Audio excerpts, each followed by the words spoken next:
باب كراهية مس الذكر باليمين في الاستبراء. وفي السند متصل منا إلى الإمام أبو داود رحمه الله. وبه قال حدثنا مسلم بن إبراهيم وموسى بن إسماعيل قال حدثنا أبان حدثنا يحيى عن عبد الله بن أبي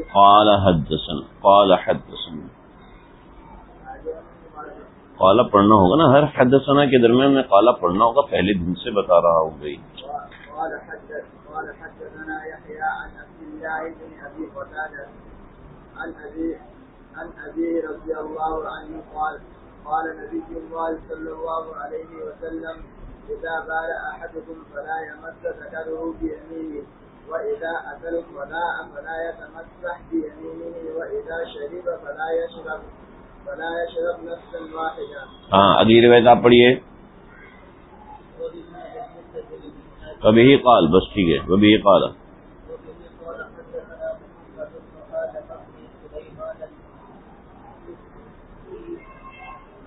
مطالعہ نہیں کیا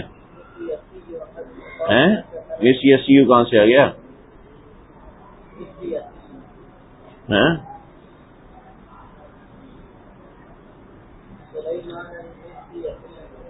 مسی سی یو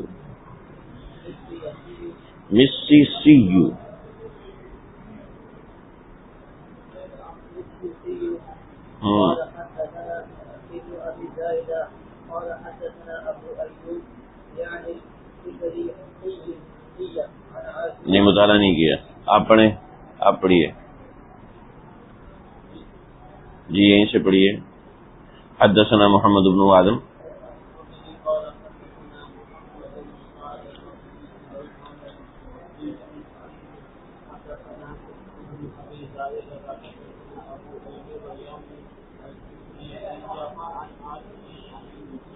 آپ پڑھیے. کیا بچوں علی نورانی قاعدے کی طرح سند پڑھ رہے ہیں آپ لوگ؟ وبه قال حدیث کی سند ہے، حدیث کی سند سعادت ہے پڑھنا بھی.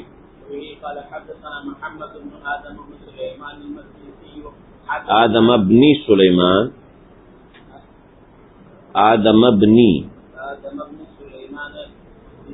حدثنا ابن ابي زائدة حدثنا ابو ايوب يعني الفريقية عن عاصم بن المسيب بن رافع ومعبد بن حارثة بن وهب الخزاعي قال حدثني حفصة رضي الله تعالى عنها وعنهم زوج النبي صلى الله عليه وسلم قالت إن النبي صلى الله عليه وسلم كان يجعل يمينه لطعامه وشرابه يمينه لطعامه وشرابه وثيابه ويجعل شماله باللمس. بھئی بہت آسان طریقہ ہے، ہر سند کو 10 مرتبہ پڑھ لیا کریں، ٹھیک ہے؟ اور یکسوئی کے ساتھ پڑھیں گے تو پورا سبق پڑھنے میں 10 منٹ لگیں گے، سمجھ رہے؟ اگر آپ 10 منٹ لگا لو تو آپ کو آدھا سبق ویسے ہی سمجھ میں آ جائے گا، اور آگے چل کے جب مستقل سند پڑھنی پڑے گی تو اس میں آپ کی زبان رواں ہوگی، اور زندگی بھر اگر آپ نے مدرسے میں پڑھانا ہے یا حدیث پڑھنی ہے اس سے آپ کا فائدہ ہوگا. اگر ابھی تھوڑی سی محنت کر لو تو کس کا نقصان ہے بھائی؟ سند کو 10 مرتبہ پڑھ لو، روایت کو. بسم اللہ الرحمن الرحیم، نحمده ونصلی ونسلم علی رسوله الکریم، اما بعد. باب کراہیت مس الذکر بالیمین فی الاستبراء. سنجے کے درمیان ایک عمل ہے جس کو استبراء کہتے ہیں، ٹھیک ہے؟ استبراء کہتے ہیں برات حاصل کرنا، یعنی پیشاب کے قطروں سے بچنا. استبراء مردوں کے لیے ہوتا ہے، خواتین کے لیے نہیں ہوتا. چنانچہ یہ باب علماء کے پڑھنے کا ہے، خواتین کے پڑھنے کا نہیں ہے، ٹھیک ہے؟ لیکن نفس مسائل کے علم کے لیے خواتین بھی پڑھتی ہوتی ہیں، تو کوئی ایسا مسئلہ نہیں. باب کراہیتی مس الذکر بالیمین، سیدھے ہاتھ سے استبراء کے اندر مس ذکر کرنے کی کراہیت کا ذکر ہے، ٹھیک ہے جی؟ اس کے اندر، اس بات کے اندر یہ تو آپ دیکھ لو، استبراء ضروری ہے. استبراء کی شکل یہ ہوتی ہے کہ پیشاب کرنے کے بعد اصل میں مرد کو پیشاب پہ جو بیٹھنا ہے قضاء حاجت کے لیے، چھوٹی قضاء حاجت کے لیے بیٹھنا ہے، وہ پنجوں کے بل بیٹھنا ہوتا ہے، ٹھیک ہے؟ پورے پاؤں کے بل بیٹھ لینے سے استبراء حاصل نہیں ہوتا، لہذا جب استنجا کرنا ہے، پیشاب کرنا ہے تو پنجوں کے بل بیٹھنا چاہیے، ٹھیک ہے؟ دونوں پاؤں کے بل نہیں بیٹھنا چاہیے، ہاں اس طریقے سے، ٹھیک ہے؟ جیسے میرے پاؤں ہے نا ایسے، اس طریقے سے بیٹھنا ہے، جیسے یہ اس طریقے سے بیٹھنا ہے، اس سے استبراء حاصل ہوتا ہے کہ جو پیشاب کی رگ ہے وہ جو ریڑھ کی ہڈی ہے اس کے کنارے سے نکلتی ہے اور کنارے سے نکل کر کلیتین کے نیچے سے آتی ہوئی ذکر سے خارج ہوتی ہے، تو یہ جو اس طرح بیٹھ جانے سے یہ رگ بالکل سیدھی ہو جاتی ہے، تو اس میں کوئی پیشاب کا قطرہ باقی نہیں رہتا۔ استبراء کی شکل میں پہلی صورت یہ ہے۔ اگلی صورت یہ ہے کہ اس رگ کو دبا کے اندر سے قطروں کو خارج کیا جائے، اور قطروں کو خارج کہاں پہ کیا جائے گا؟ ظاہر بات ہے وہ دفق کے ساتھ نہیں نکلے گا جیسے پیشاب نکلتا ہے، تو اس کو ڈھیلے سے صاف کیا جاتا تھا، تو یہ باب اس کے بارے میں، ٹھیک ہے؟ تو اس کے حوالے سے فقہا کی مختلف آراء اور بڑی پرمغز قسم کی بحثیں کی ہیں۔ کہا کہ ابن حجر اسقلانی نے ذکر کیا کہ بہت سے حضرات کا کہنا تھا کہ پیشاب کرے اور پیشاب کرنے کے بعد چلا جائے کسی پتھر کے پاس، کسی چٹان کے پاس، اور اس کے ذریعے سے اس کے ساتھ جو ہے وہ شرمگاہ کو رگڑ کر صفائی حاصل کرے۔ کیوں جی؟ کیونکہ دایاں ہاتھ نہیں لگا سکتے، تو ظاہر بات ہے دوسرے ہاتھ کو استعمال جب نہیں کر سکتے تو صرف بایاں ہاتھ، تو بایاں ہاتھ کے ذریعے سے وہ استبراء حاصل کرے گا۔ بعض حضرات نے کہا کہ نہیں، ایسا کرے کہ ڈھیلا لے لے، اس کو بائیں ہاتھ پہ رکھے اور شرمگاہ کو اس کے اوپر رکھ دے، اس کے ذریعے سے پاکی حاصل ہو جائے گی۔ ابن بذل مجہود میں علامہ خلیل احمد سہارنپوری صاحب رحمۃ اللہ علیہ نے ان تمام باتوں کی نفی کی ہے۔ حضرت شیخ الاسلام مفتی تقی الرحمانی صاحب نے درس ترمذی کے اندر، حضرت شیخ الحدیث نے لامے کے اندر، اور سب حضرات نے ان چیزوں کی نفی کی ہے۔ کہا کہ ہاتھ لگانا بطور استنجا ممانعت ہے، ٹھیک ہے؟ بطور استنجا ممانعت ہے، محض مس ذکر ہاتھ کے ذریعے سے اس میں کوئی ممانعت نہیں ہے۔ حدثنا مسلم ابن ابراہیم و موسیٰ بن اسماعیل قال، اب یہ دو استاد ہیں، ایک مسلم ابن ابراہیم ہے اور دوسرا موسیٰ بن اسماعیل ہے۔ قال، ان دونوں کی روایت، حدثنا ابان، وہ روایت کرتے ہیں ابان سے، قال حدثنا یحییٰ، وہ روایت کرتے ہیں یحییٰ سے، عن عبداللہ ابن ابی قتادہ عن ابیہ قال قال نبی اللہ صلی اللہ علیہ وسلم، کہ اللہ کے نبی نے یہ بات فرمائی، اذا بال احدکم، جب تم میں سے کوئی شخص پیشاب کرے، فلا یمس ذکرہ، وہ اپنی شرمگاہ کو نہ لگائے، بیمینہ، دایاں ہاتھ نہ لگائے، یعنی استنجا کرتے وقت دائیں ہاتھ کا استعمال نہ کرے۔ بات واضح ہے؟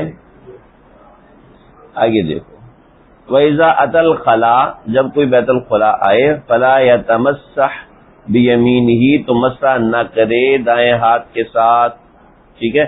وَإِذَا شَرِبَ، اور جب کوئی تم پانی پیو، وَإِذَا شَرِبَ، اور جب کوئی پانی پیے، تو فَلَا يَشْرَبْ نَفْسًا وَاحِدًا، ایک سانس میں پانی نہ پیے، ٹھیک ہے؟ اور دوسری روایت میں فَلَا يَتَنَفَّسْ فِي الْإِنَاءِ، کہ گلاس کے اندر سانس نہ لے، پانی لے کے آؤ، پانی کا گلاس لے کے آؤ، ہے جلدی کرو، جلدی سے لے کے آؤ۔ ایک سانس میں پانی پینا کیسے ہوتا ہے، ٹھیک ہے؟ اور پانی کس طریقے سے پیا جاتا ہے، اس کا طریقہ آپ علیہ الصلوۃ والسلام نے یہاں پر بتایا، ٹھیک ہے؟ اب اس کی توجیہ کیا ہے، ابھی کیا توجیہ ہے؟ یہ تو باب استبراء کا ہے، اور یہاں پانی پینے کا بھی ذکر ہو رہا ہے۔ آج ساتھی بتاتا ہوں، ایک سوال ہوتا ہے، سوال میں ذکر کر رہا تھا، اس میں ایک سوال ہوتا ہے کہ باب تو ہے مس ذکر بالیمین کا فی الاستبراء، تو پانی پینے کا ذکر کیوں آ گیا؟ تو بات یہ ہے کہ پوری حدیث ایسے ہے، اس لیے محدث نے نقل کر دی، صاف سی بات۔ وہ آدھی حدیث کاٹ دیتا تو ظاہر بات ہے یہ پسندیدہ نہیں تھا، بعض دفعہ حدیث کو مختصر کر دیتے ہیں، لیکن ایک چھوٹا سا لفظ تھا، اس کو الگ کرنے سے کوئی فائدہ حاصل خاص طور پہ نہیں ہو رہا تھا، اس لیے امام ابو داؤد نے ذکر کر دیا۔ لیکن حضرت شیخ نے بڑی خوبصورت توجیہ فرمائی ہے، فرمایا کہ ایک جگہ پانی پینے کا ذکر ہے اور اسی روایت میں پانی نکالنے کا ذکر ہے، ٹھیک ہے، اس لیے دونوں ایک ہی جگہ پہ ذکر کرتے ہیں، صحیح ہے، یہ حضرت شیخ کا بیان ہے۔ بہرحال سیدھی سی بات ہے، محدث نے روایت پوری نقل کی، ظاہر بات ہے پوری روایت نقل کرنے میں کیا مذاق ہے، اور بخاری کے اندر تو چھوٹا سا ایک نقطہ ہوتا ہے اور وہ پوری روایت نقل کر دیتے ہیں، ٹھیک ہے، اس کی وجہ سے دیکھو بھائی جو دیکھو اس میں یہ ہے طریقہ کار کہ بائیں ہاتھ سے ضروری نہیں ہے کہ دایاں ہاتھ لگایا جائے، ٹھیک ہے، استنجا کرتے وقت دایاں ہاتھ لگانا کوئی ضروری نہیں، اور نہ ہی شرمگاہ کوئی ایسی ہوتی ہے کہ جس میں کوئی تلوث ہو جائے اگر دایاں ہاتھ نہ لگا جائے، کہ جتنے فقہا ہیں ان سب نے کہا کہ دایاں ہاتھ سے پکڑ کے بائیں ہاتھ سے ہی مسح کرے گا، جب یوں مسح کرے گا تو دایاں ہاتھ لگائیں گے تو کراہت آئے گی، روایت میں اس کراہت کا ذکر ہے، تو فرمایا کہ اس ہاتھ کو لگانے کی ضرورت نہیں ہے، بس اسی کے ذریعے سے آگے سے استبراء کیا جا سکتا ہے، اس میں کوئی حرج والی بات نہیں ہے۔ لیکن اگر پھر بھی کسی کو ایسا تقدر ہو، پھر بھی ایسی کسی کو، جیسے بعض حضرات نے کہا کہ 2 انگلیوں میں ایک پکڑے اور 2 انگلیوں میں ایک پکڑے اور انگوٹھے کے ذریعے سے شرمگاہ کو نیچے کرے اور اس کے ذریعے سے کر لے، پھر دوسرا ڈھیلا ہاتھ میں لے، ایسے تکلفات کی شریعت میں کوئی ضرورت نہیں ہوتی، ٹھیک ہے، بلکہ اگر صرف دایاں ہاتھ نہ بھی لگائے اور ایسے ہی استنجا کر لے تو اس میں کوئی مذائقہ نہیں، اور تلوث کا خطرہ ہے اور نہ کسی اور چیز کا کوئی خطرہ ہوتا ہے۔ وَإِذَا شَرِبَ فَلَا يَشْرَبْ نَفْسٌ وَاحِدَةٌ، دوسری روایت میں فَلَا يَتَنَفَّسْ فِي الْإِنَاءِ، یعنی یہ برتن میں سانس نہیں لینا، جیسے پانی پیتے نا، ایک سانس میں پانی پی لیتے ہیں، ایک سانس میں پیتے نا پانی، خلاف سنت ہے، بالکل خلاف سنت ہے۔ دوسرا ٹیک لگا کے پانی پیتے ہیں، ٹیک لگائے ہوئے پانی پی رہے، یہ بھی خلاف سنت ہے، سمجھ نا؟ تو وَإِذَا شَرِبَ فَلَا يَشْرَبْ نَفْسٌ وَاحِدَةٌ، ایک سانس میں نہ پیے، ٹھیک ہے۔ دوسرا یہ ہے کہ فَلَا يَتَنَفَّسْ فِي الْإِنَاءِ، پانی گلاس کے اندر سانس نہ لے، ٹھیک ہے، اس کا یہ ہوگا، اور پھر اور بھی روایت میں تھوڑا تھوڑا پانی اندر لے جاتا رہے، تھوڑا تھوڑا پانی، ایک تو یہ ہوتا نا،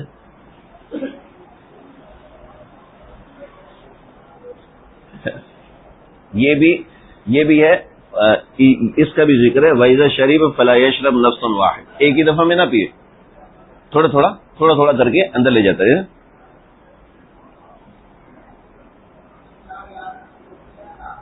پی رہے ہیں ساتھ ساتھ اندر جا رہے ہیں، پی رہے ہیں ساتھ ساتھ اندر جا رہے ہیں، ٹھیک ہے، یہ مطلب ہے اس بات پر۔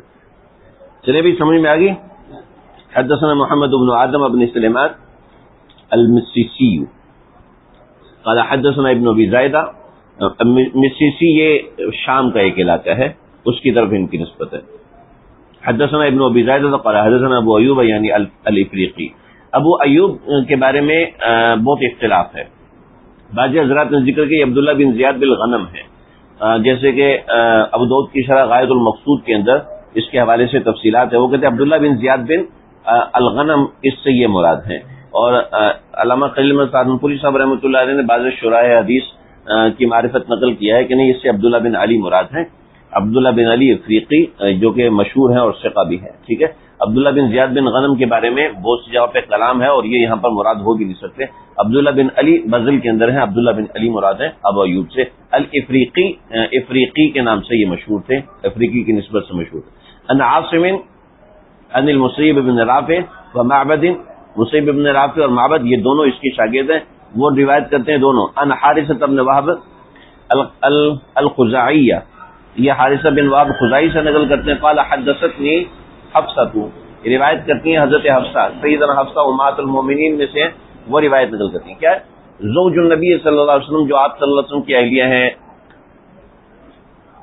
یہ تو زوج النبی لکھے ہیں، زوجۃ النبی نہیں ہونا چاہیے، زوجۃ النبی نہیں ہونا چاہیے، زوج النبی، زوج کا مطلب تو شوہر ہوتا ہے نا، تو اللہ کے نبی کے شوہر تھیں ہیں بھائی؟ علماء کرام مفتین کرام فرمائی. ہاں تو اس کی صفت بھی تو مؤنث آنی چاہیے نا، زوجۃ النبی. کیسے؟ زوج النبی، زوج النبی، نبی کا جو زوج صفت کس کی ہے؟ جو زوج النبی مرکب توصیفی ہے مرکب اضافی ہے؟ مرکب اضافی آپ توصیفی کیسے لگا رہے ہیں؟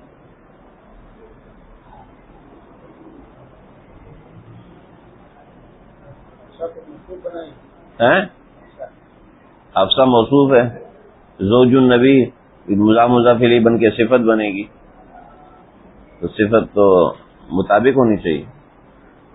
ہے بھائی؟ یاد رکھنا عربی کے اندر بیوی کے لیے بھی زوج کا لفظ استعمال ہوتا ہے اور شوہر کے لیے بھی زوج کا لفظ استعمال ہوتا ہے. ٹھیک ہے؟ اگر آپ لوگ قرآن کا ترجمہ صحیح سے پڑھے ہوتے نا تو آپ لوگوں کو یہ سوال پیدا نہ ہوتا.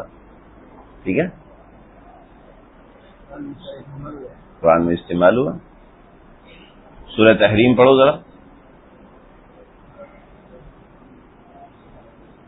کوئی حافظ نہیں ہے؟ لما تحرم ما احل اللہ لک تبتغی مرضات ازواجک. ازواج کس کی جمع ہے؟ زوج کی جمع ہے، زوجہ کی جمع ہے؟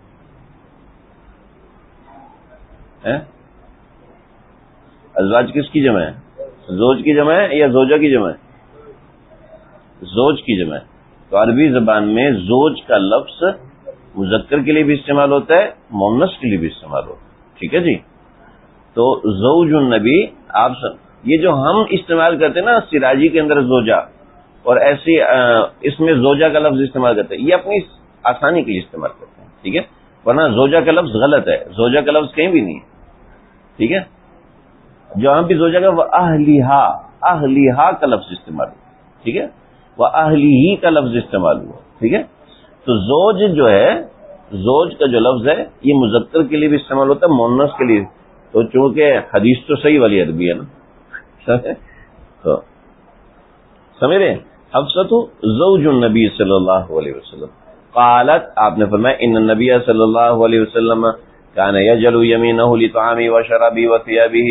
آپ کا دایاں ہاتھ کھانے کے لیے، پینے کے لیے اور کپڑے پہننے کے لیے تھا. یعنی جب کپڑے پہنے جائیں گے تو دائیں ہاتھ سے ابتدا کی جائے گی، جب کھانا کھایا جائے گا تو دائیں ہاتھ سے کھایا جائے گا، جب پانی پیا جائے گا تو دائیں ہاتھ سے پیا جائے گا. وَيَجْعَلُ شِمَالَهُ لِمَا سِوَى ذَلِكَ، اور بایاں ہاتھ لما سوا اس کے علاوہ دوسری چیزوں کے لیے ہوتا ہے. بعض حضرات ہمارے اس بات کے اوپر مصر ہیں کہ آپ صلی اللہ علیہ وسلم دونوں ہاتھوں سے پانی پیتے تھے. ٹھیک ہے؟ دونوں ہاتھوں سے پانی پیتے تھے. حالانکہ دونوں ہاتھوں سے پانی پینا یہ اس صورت میں ہے جب پیالہ اتنا بڑا ہو کہ وہ ایک ہاتھ میں آتا نہ ہو. ٹھیک ہے؟ جب ایک ہاتھ میں آتا ہو تو اس کے لیے کانا یجلو یمینہ لطعامہ وشرابہ وثیابہ. ٹھیک ہے؟ دایاں ہاتھ سے کھانا کھایا. ٹھیک ہے؟ اگرچہ بائیں ہاتھ سے بھی کھانا کھانا جائز ہے، لیکن کب؟ جب آپ کا منہ اتنا بڑا ہے کہ دونوں ہاتھوں سے جا سکتا ہے. سمجھے؟ یا کھانا آپ کا مفت کا ہے تو آپ دونوں ہاتھوں پھر تو صحیح ہے. صحیح ہے؟ لیکن دایاں ہاتھ چھوڑ کے بائیں ہاتھ سے کھاؤ تو اس کی روایت میں ہے کہ وہ شیطان کے منہ میں ڈال رہا ہے. سمجھ رہے ہو؟ ہاں کر سکتا ہے، امداد کر سکتا ہے، لیکن نفس الامر میں دایاں ہاتھ کھانے کے لیے. ٹھیک ہے؟ ایسے نہیں کہ نفس الامر میں ہی بایاں ہاتھ بھی کھانے کے لیے. بات مسئلے کو سمجھو کہ جو لوگ کہتے ہیں دونوں ہاتھوں سے پانی پیتے وہ نفس الامر میں دونوں ہاتھوں کا ذکر ہے، تو اس کے ذریعے سے دایاں ہاتھ والی روایت کا انکار ہو رہا ہے. ٹھیک ہے؟ یہ صحیح نہیں ہے. صحیح. حدثنا ابو توبہ قال حدثنا عیسی بن یونس قال عن ابن ابی عروبہ عن ابی معشر عن ابراہیم عن عائشہ رضی اللہ تعالی عنہا قالت كانت يد رسول اللہ صلی اللہ علیہ وسلم یمنی لطہورہ. آپ کا دایاں ہاتھ تھا. دایاں ہاتھ تھا کس کے لیے؟ دایاں ہاتھ تھا یمنا. یمنا بایاں ہاتھ. صحیح ہے، یمنا بائیں ہاتھ کو کہتے ہیں، لطہوری ہی پاکیزگی کے لیے ہے۔ یمنا سے کون سا ہاتھ مراد ہے؟ پکا یقین ہے آپ لوگوں؟ ایسا نہ ہو کل پھنسا دو۔ ہمارے ساتھی تھے مولوی عامر، الٹے ہاتھ کے، تو ہم پڑھائی کر رہے تھے MBA کی، تو بورڈ میں اس نے کچھ لکھنا تھا، تو کہہ رہے بھائی یہ تو خرچو ہے، جیسے وہ لکھنا شروع نا الٹے ہاتھ سے، کہتا یہ تو خرچو ہے، تو فوراً بولو ولا تخطہ بیمینک اذا لارتاب المبطلون، ولا تخطہ بیمینک، یہ تو تخطہ بیمینک تو مضارع ہے نا، اس نے تخطہ کو مضارع سے امر کے معنی میں لیا، ولا تخطہ بیمینک دائیں ہاتھ سے مت لکھو اذا لارتاب، یہ ورنہ تمہیں یہ سب لوگ گمراہ کر دیں گے۔ سمجھو بھائی، کانت ید رسول اللہ صلی اللہ علیہ وسلم یمنا، آپ کا دایاں ہاتھ لطہوری ہی اچھے کاموں کے لیے، پاکیزہ کاموں کے لیے، وطعامی کھانے کے لیے، وکانت یدہ الیسری، اور آپ کا دایاں ہاتھ لخلائہ، خلا یعنی بیت الخلا کے لیے تھا، خلا مطلب حیا والے کلمات۔ اچھا ایک مزے کی بات بتاؤں، وما کان من اذن، اور وہ چیزیں جو کہ اذن والے، جیسے کچرا اٹھانا ہے، گندگی اٹھانی۔ سیدنا عائشہ صدیقہ کی جتنی روایت ہے نا، ان میں جو لفظ استعمال ہوتے ہیں وہ دوسری روایت میں نہیں ہوتے، عجیب روایت استعمال، عجیب الفاظ استعمال۔ ہم عائشہ صدیقہ کی جو مغازی میں پڑھو گے وہ تہمت کے واقعات ہیں، اور غزوہ بنی مستلق کے واقعات ہیں، اس میں 3 صفحے پہ حضرت عائشہ کی روایت، عجیب روایت، عجیب کلمات ہیں۔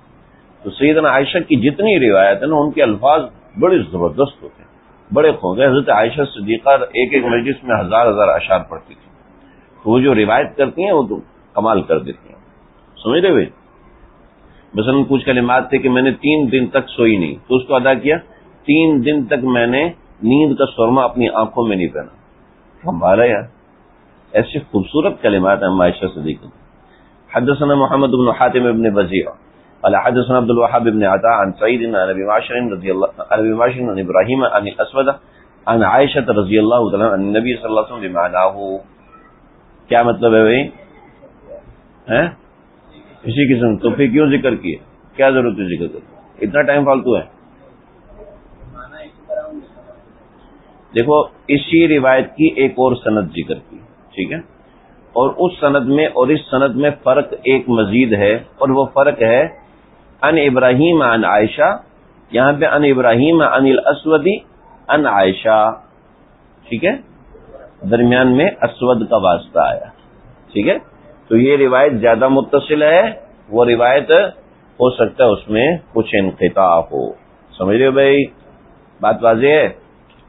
آگے چلیں، باب فی الاستتار فی الخلا، جہاں سے مولوی صاحب پڑھنا شروع کر رہے تھے وہاں سے پڑھ لیتے ہیں، ٹھیک ہے۔ باب فی الاستتار، استتار کہتے ہیں پردہ پوشی کرنے کو، ٹھیک ہے۔ تو باب فی الاستتار فی الخلا، قضاء حاجت کے وقت پردہ پوشی کرنا۔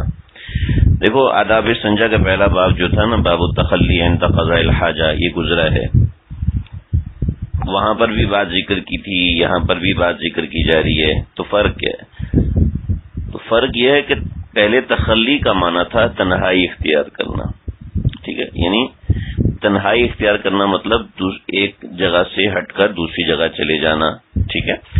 جبکہ استتار کا مطلب ہے کہ تنہائی کے اندر بھی پردہ پوشی کی جائے، یعنی تنہائی کے اندر بھی جو قضاء حاجت کی جائے وہ پردہ پوشی سے ہو، اس میں بھی تستر کا خیال ہونا چاہیے۔ ایسا نہیں کہ تنہائی ہے تو پھر کھلے عام بیٹھا ہوا ہے، بلکہ وہاں پر بھی تستر ضروری ہے، یعنی وہاں پر بھی دوسروں کے سامنے نہ ہو بلکہ کسی جگہ چھپ کر قضاء حاجت کی جائے۔ حدثنا ابراہیم بن موسیٰ الرازی قال حدثنا عیسی بن یونس عن ثور عن الحسین الحبرانی، یہ اہم راوی ہے اس کا، ٹھیک ہے، اس پہ ویسا۔ عن ابی سعید، یہ ابی سعید بھی اہم راوی۔ عن ابی ہریرہ رضی اللہ عنہ النبی صلی اللہ علیہ وسلم قال من اکتحل فلیؤتر جو سرما لگائے تو کیا کرے؟ فلیفطر طاقت کے ساتھ لگائے. من فعل فقط احسن، جو کرے تو بڑی اچھی بات ہے. ومن لا، جو نہیں کرے، فلا حرج، تو کوئی مسئلہ نہیں ہے، کرے تو بڑی اچھی بات. من استجمرا، جو استجمار یعنی پتھر سے استنجا کرے تو فلیفطر، تو وہ طاقت استعمال کرے. من فعل، جو ایسا کرے، فقط احسن، اس نے اچھا کیا. ومن لا، جو نہیں کرتا، فلا حرج، کوئی گناہ نہیں. من اکلا، جو کھائے، فما تخلل، تو جو خلال کرے یعنی تنکے کے ذریعے سے دانتوں سے نکالے، ٹھیک ہے. فلیلفظ، تو اس کو چاہیے کہ وہ پھینک دے. کھانے کے بعد خلال کرتے ہو بھائی؟ کیسے؟ ایک دو ناخن سے خلال ہوتا ہے. ناخن سے خلال گندی بات ہے، صحیح ہے. اپنے پاس تنکے رکھا کرو، خلال کے تنکے ملتے ہیں، 20-30 روپے کی ڈبی مل جاتی ہے، پورا سال چلتی ہے، ٹھیک ہے. اور دانتوں کے اندر صرف مسواک کر لینے سے، برش کر لینے سے گندگی نہیں جاتی، ٹھیک ہے. کھانے کے بعد خلال کرنا بہت ضروری ہے. کرو گے نا، کرنا شروع کرو گے، پھر سمجھ میں آئے گا بھائی کتنا ضروری ہے، صحیح ہے. صبح روزانہ اٹھ کے برش لازمی کرو. مسواک اپنی جگہ پر ہے، برش لازمی کرو. رات سونے سے پہلے برش لازمی کرو. طلباء کرام عام طور پہ ایسے رہتے ہیں کہ ان کو ان چیزوں کی معاشرت نہیں آتی، ان چیزوں کو سمجھتے نہیں ہیں، اور نہ ہی عام طور پہ سمجھایا جاتا ہے. پڑھائی کے اوپر زور ہوتا ہے، پڑھائی کے اوپر ساری محنت ہوتی ہے، تو یہ چیزیں عام طور پہ طلباء سیکھتے نہیں ہیں. تو یہ بڑی ضروری ہیں. صفائی ستھرائی، آپ صلی اللہ علیہ وسلم کی دانتوں کی جو داڑیں تھیں وہ سرخ ہو جاتی تھی، اتنی آپ مسواک کیا کرتے تھے. طالب علم مسجد میں بیٹھا ہو تو محلے والا آدمی اس کے ساتھ بیٹھنا پسند نہیں کرتا. یہ طلباء کو حقیر نہیں سمجھتے. طالب علم نہاتا نہیں ہے، بغلوں سے بدبو آ رہی ہوتی، منہ میں نسوار ڈالی ہوتی، مسواک نہیں کرتے. سب طلباء کی بات نہیں کرتا. اب ایک علوم حدیث پڑھ رہا ہے، علوم قرآن پڑھ رہا ہے، اس کے کپڑے گندے ہیں، میلے ہیں، بالکل نامناسب. گندی ٹوپی پہنی ہوئی ہے، سمجھ رہے، رنگ برنگی ٹوپی پہنی ہوئی ہے، یہ کالر میں یہاں مٹی لگی ہوئی ہے، یہ بازو میں مٹی لگی ہوئی ہے، کچرا مچا ہوا ہے. طلبہ کے کپڑے، آپ صلی اللہ علیہ وسلم سے میلا کپڑا پہننا ثابت نہیں ہے. اگر ذخیرہ روایت میں آپ کو کہیں مل جائے، سفر میں، حضر میں کہیں آپ نے میلا کپڑا پہنا، کیا سفر میں تو گنجائش ہونی چاہیے نا، سفر میں تو گند مچی جاتا ہے.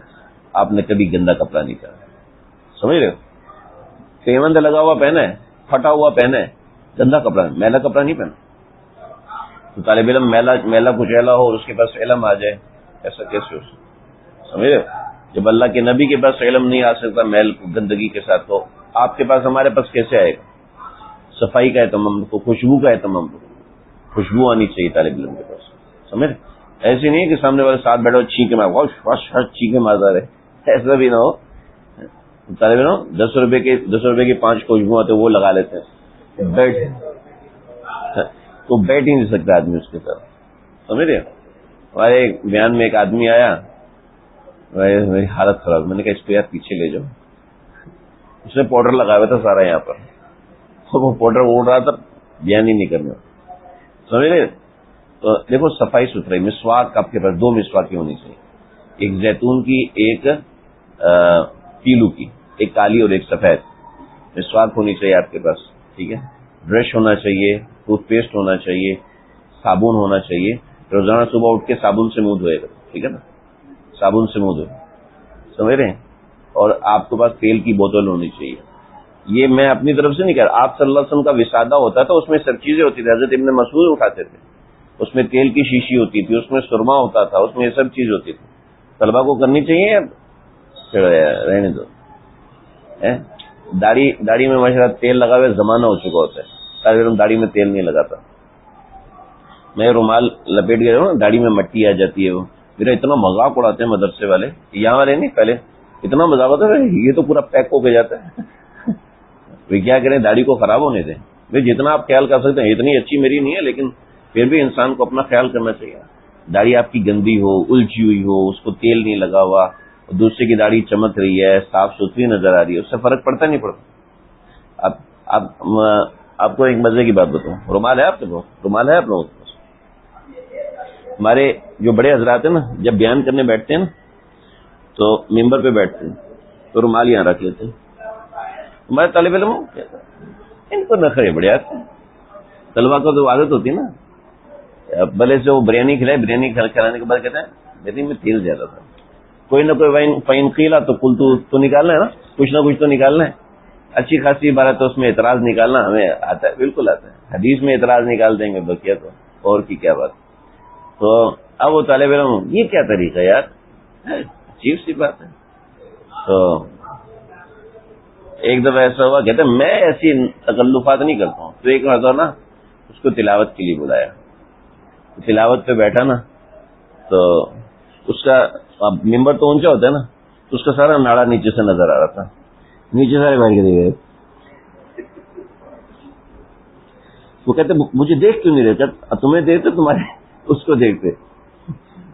تو جو بزرگوں کی چیزیں ہیں نا اس میں بڑی برکت ہوتی ہے، جو بڑوں نے چیزیں بتائی ہوئی ہیں اس میں بڑے فائدے ہوتے، بڑے فائدے ہوتے۔ اب وہ ایک دفعہ تو اس کی بےزتی ہوئی، پھر اس کو بتایا تو اس نے دوبارہ کبھی اعتراض نہیں کیا، کہتے نہیں یہ غلط بات ہے، صحیح، بزرگوں کی باتیں بہت اچھی۔ تو سمجھ لو بھائی یہ اپنے پاس یہ سامان ہونا چاہیے، ٹھیک ہے، تیل کی بوتل رکھو اپنے بکسے کے اندر، اپنے الماری کے اندر چھوٹی سی بوتل رکھو، ایک بوتل اتنی جو بوتل ہوتی ہے نا 30-35 روپے کی ملتی ہے، اتنی بوتل آرام سے 2 مہینہ چل جاتی ہے، آرام سے چل جاتی ہے۔ اب وہ تیل تو سر پہ لگاتے ہیں لیکن وہ تکیہ کالا سیاہ ہو جاتا ہے، اس کے لیے ایک تولیہ لو، اتنے پیسے خرچ کرتے تو تھوڑا سا اس کو بھی کر لو بھائی۔ تو صفائی ستھرائی ضروری ہے بھائی، علم دین صفائی ستھرائی کے بغیر نہیں آتا، گندگی میں علم نہیں آتا۔ مطلب فما تخلل فلیلبس، جو خلال میں کچرا ہے نا تو اس کو پھینک دیا کرو۔ فقہا نے لکھا ہے، حضرت صاحب نے لکھا ہے، خلیل سہارنپوری صاحب نے، کہ خلال کرنے سے بعض دفعہ دانت سے خون آ جاتا ہے، اگر وہ کھانے کے ساتھ خون لگا ہوا ہے اور وہ اندر چلا گیا تو ایک حرام چیز کھائے گا، اس لیے نہیں۔ وما لا کا بلسانی، اور جو زبان کے ذریعے سے نکلتا ہے، بعض دفعہ اندر پھنس جاتے ہیں تو زبان سے نکالتے ہیں، وما لا کا بلسانی، اور جو زبان کے ذریعے سے نکالے فلیبتلع، اس کو نگل لے، اس کو کھا سکتے ہیں۔ من فعل، جو ایسا کرے، فقط آسنا، اس نے اچھا کیا، ومن لا فلا حرج، جو نہیں کرتا کوئی مسئلہ نہیں۔ من اتى الغائط، جو آئے قضاء حاجت کے لیے، فلیستتر، تو چھپ جائے، اپنے آپ کو چھپائے، فإن لم یجد، اگر ایسی جگہ نہ پائے تو فإن لم یجد الا ان یجمع کثیبا، تو اس کو چاہیے کہ وہ ریت کو جمع کرے، من رمل کثیب، ان یجمع کثیبا، ایک وہ بنا لے، کثیب کہتے ہیں وہ اونچی سی پہاڑی کو، چھوٹی سی پہاڑی کو بنا لے، من رمل، ریت کے ذریعے سے، اور فلیستدبرہ، اور اس کے پیچھے چھپ جائے اور پیشاب کرے۔ فإن الشیطان، کیونکہ شیطان یلعب بمقاعد بنی آدم، شیطان جو ہے بنی آدم کی مقاعد کہتے ہیں پشت کو، ٹھیک ہے، مقاعد کہتے ہیں پشت کو۔ فقہا نے مقاعد سے دونوں مراد لی، دونوں شرمگاہیں مراد لی، صرف پشت والی شرمگاہ مراد نہیں لی، دونوں شرمگاہیں مراد لی۔ من فعل، جو ایسا کرے، فقط احسن، جو اچھا ہے، من لا، جو ایسا نہ کرے، فلا حرج، اس کے اوپر حرج نہیں ہے، یعنی احکامات کی رخصت بتا دی، احکامات کی عظیمت بتا دی۔ قال ابو داؤد، ابو عاصم عن ثور، جو ابو عاصم جو ثور سے روایت کرتے ہیں وہ کہتے ہیں قال حسین الحميري، الحميري، پیچھے کیا کہا ہے؟ حسین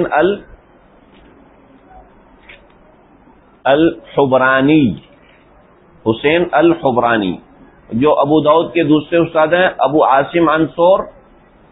دیکھو جی، ایک دو روایت ہے نا ابراہیم بن موسیٰ سے، ٹھیک ہے، اور دوسری روایت ہے ابراہیم بن موسیٰ راضی سے، قال حدثنا عیسی بن یونس عن ثور، ٹھیک ہے، ایک روایت یہ ہے، ٹھیک ہے، اور ایک روایت یہ ہے ابو عاصم عن ثور کی، ٹھیک ہے۔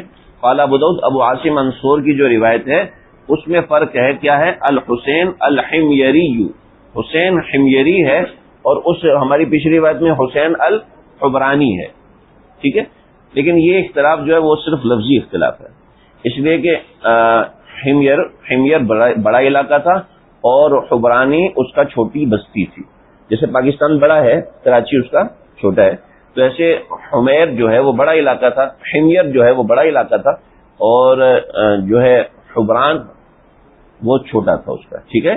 تو اگر حسین الحميري کہہ دیا یا حسین الحبرانی کہہ دیا تو اس میں کوئی فرق نہیں ہے۔ قال ورواہ عبد الملک ابن صباح عن ثور، اور جو دوسری روایت ہے عبد الملک صباح و ثور کی، فقال ابو سعید الخیر، انہوں نے کہا ابو سعید کے ساتھ الخیر لگایا ہے، ابو سعید کے ساتھ پیچھے ابو سعید ہے ان ابی سعید اکیلا ہے، اور یہاں سے کہتے ہیں ابو سعید الخیر لگایا ہے۔ امام ابو داؤد کہتے ہیں یہ جو دوسری روایت ہے عبد الملک بن صباح والی، اس میں جو ابو سعید الخیر ہے وہ خیر ہوا من اصحاب النبی صلی اللہ علیہ وسلم، وہ صحابہ میں سے شمار ہیں، وہ آپ صلی اللہ علیہ وسلم کے صحابہ میں سے۔ اس کے اوپر تفصیلی بحث ہے لیکن میں اس کو مزید دیکھ نہیں سکا، بس اتنا سا فروق ہے، فرق ہے سندات کے اندر، بس اس کو اتنے رکھتے ہیں۔ صلی اللہ تعالی علیہ وسلم۔ کوئی بات پوچھنی ہو تو پوچھ۔